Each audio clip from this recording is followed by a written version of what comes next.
Diorang budak-budak muda, mana umur 20-an. Lemah, weak.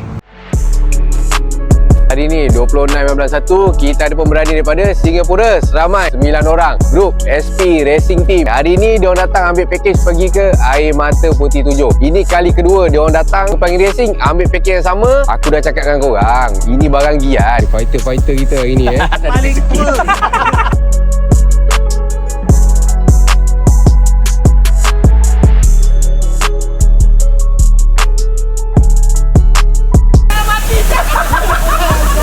Pada kau yang berminat, pergi kat bio kita orang, tekan link tu, jangan leceh-leceh. Booking sekarang. Kalau takut, jangan ikut. Kalau ikut, jangan takut.